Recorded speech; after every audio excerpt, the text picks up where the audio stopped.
Rodrigo doit-il quitter le Real Madrid? Et on va se poser la question ensemble, quel club pourrait lui proposer un challenge intéressant? Convenir. Okay. Voilà. Qu'est-ce que, spontanément, est-ce que déjà, pour toi, il doit partir du Real ou rester? Moi, on avait eu la discussion l'année dernière, je crois, Ouais. la discussion.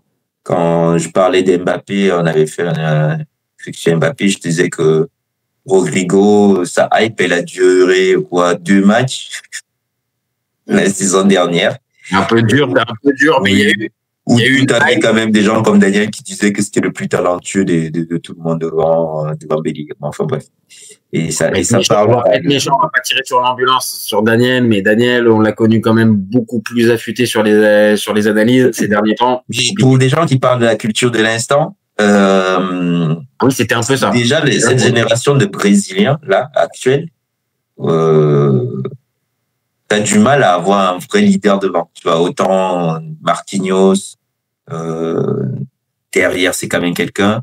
Alisson a retrouvé son niveau. Mais à chaque ligne, t'as vraiment du mal à avoir quelqu'un qui émerge et pendant j'ai bientôt 40 ans, j'ai toujours connu le football avec des Brésiliens qui étaient d'un niveau stratosphérique. Bah, surtout dans la partie offensive. La partie offensive. Mais même derrière, tu avais toujours des Aldaïr, tu vois, le défenseur des Lucio. Tu avais toujours ton Brésilien bourrin qui, bon, après, on a eu Cafu et Roberto Carlos pendant la moitié de nos vies. Donc, ça aussi. On a peut-être été trop bien habitués. Ben oui, on a eu Marcelo, Maicon, Daniel Alves. Des fois, il y en avait tellement, je dis, je vivais avec qui? À l'époque, il y avait Maicon et Dani Alves au poste d'arrière droit. Franchement, bon courage pour arriver à trouver celui qui va jouer. Marcelo de l'autre côté. Et maintenant, tu arrives, tu es là, on te parle d'un Brésilien, tu es là. Tu vois, j'aime dire Thiago Henrique, il a une très bonne patte. Mais le fait qu'il soit sélectionnable en équipe du Brésil, je suis en mode, c'est quand même devenu compliqué l'équipe du Brésil. Non, c'est sûr. Et pour en revenir à notre débat, ça montre aussi ce que tu veux dire.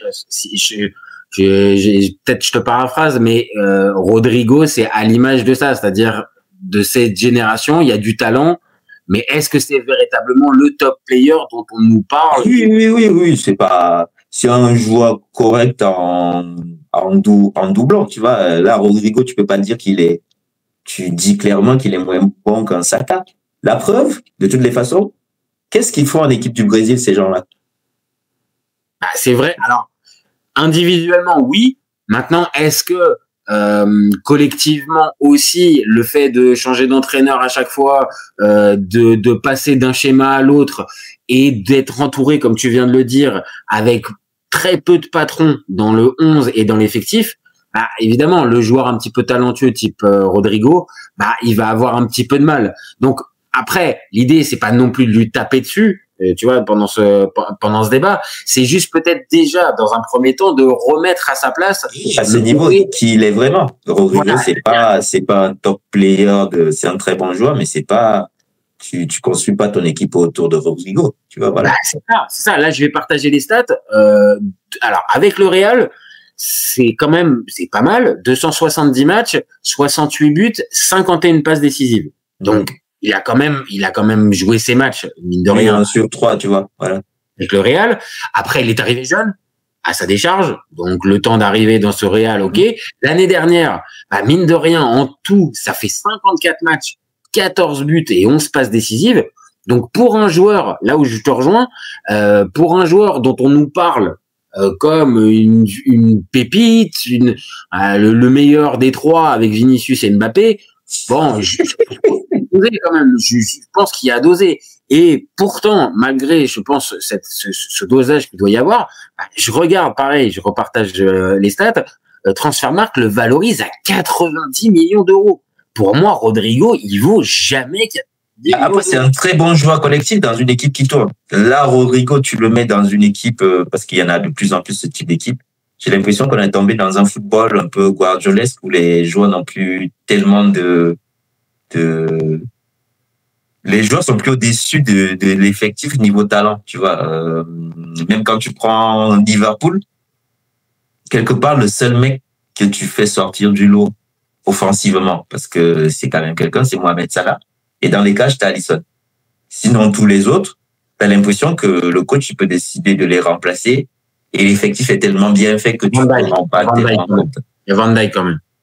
Ah, Van Dijk, pardon, j'ai oublié. Et Konaté, tu vois, c'est même le duo. La charnière, je suis d'accord. C'est-à-dire que il y a beaucoup de joueurs maintenant dans le foot actuel qui sont pas interchangeables. Mais ok, il y a la qualité, le joueur est bon, il peut être même sur une bonne phase. Donc pareil, l'année dernière, il joue 54 matchs, il marque 14 buts, 11 passes. C'est bien. C'est ça, oui.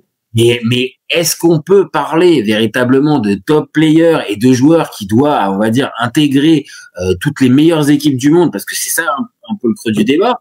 Moi, j'entends beaucoup de choses avec, il devrait jouer à Manchester City, il devrait jouer peut-être au Bayern, peut-être. Ah, écoutez, les gars, moi vraiment. Là, il serait doublé au Bayern avec Gnabry et Coman. Mais c'est ça. À la place d'Olysée, il va jouer à la place d'Olysée. Pour moi, il joue pas à la place d'Olysée, il joue pas à la place. Hein.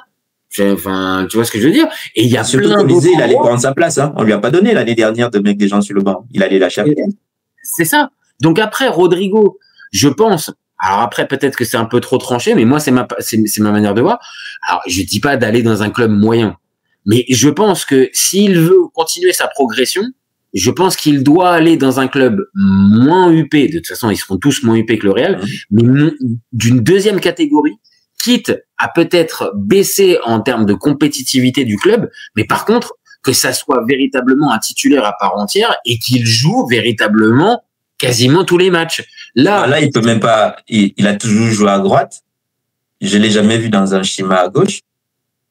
Je l'aurais vu à Arsenal jouer côté gauche parce que Saka, tu peux pas le bouger. À la place de Martinelli, qui joue beaucoup. Ouais, franchement, là, ça peut me parler. Arsenal, même si, désolé les supporters des Gunners, ça reste un club important d'Angleterre, ça reste quand même un ton en dessous des très gros s'ils ont fait une demi-finale de Ligue des Champions, mais ça reste un ton en dessous. Et je pense que ce type de club-là pourrait lui permettre, tu vois, et j'ai peur que ses agents et lui, portés un petit peu par l'expérience réelle, les titres et ceci, en fait, il veuille encore un très très haut club. Et pour moi, je pense que c'est pas la bonne idée. Donc, mais je dis même au PSG, il joue pas. Hein, ah non. Si Pjanic déjà dans le vestiaire du Real au PSG, bonjour. Ah non, très clairement. Comme tu viens de dire, au PSG, il est pas titulaire. Même à City. À City, s'il était pareil, à gauche, Doku, pour moi, c'est. Bon, après, moi, je fais une fixette sur Doku, mais. Non, mais je peux te rejoindre. Je peux te rejoindre. Doku, il a des qualités. Maintenant, on peut pas dire depuis qu'il est arrivé qu'il a mis tout le monde d'accord. Comme par exemple Riyad Mahrez quand il est arrivé et il a véritablement préempté le. Comme quoi, City pourrait, mais après City n'a pas envie non plus de. Oui, c'est ça. C'est ça. Donc voilà, si on peut, pour conclure notre débat, Rodrigo, moi, si je peux lui conseiller un truc, sois pas trop gourmand, finis pas en Arabie Saoudite. Parce que là, pour le coup, ça serait la connerie. Mais essaie d'aller dans un club un poil en dessous. Et je pense qu'il y a moyen d'écrire une belle histoire et surtout de toi de progresser. Maintenant, je sais pas si Rodrigo écoutera mes conseils. Si tu parles en français en plus. En plus en français. Bah écoute, peut-être on va traduire les débats. Peut-être que ça pourra peut-être le chauffer.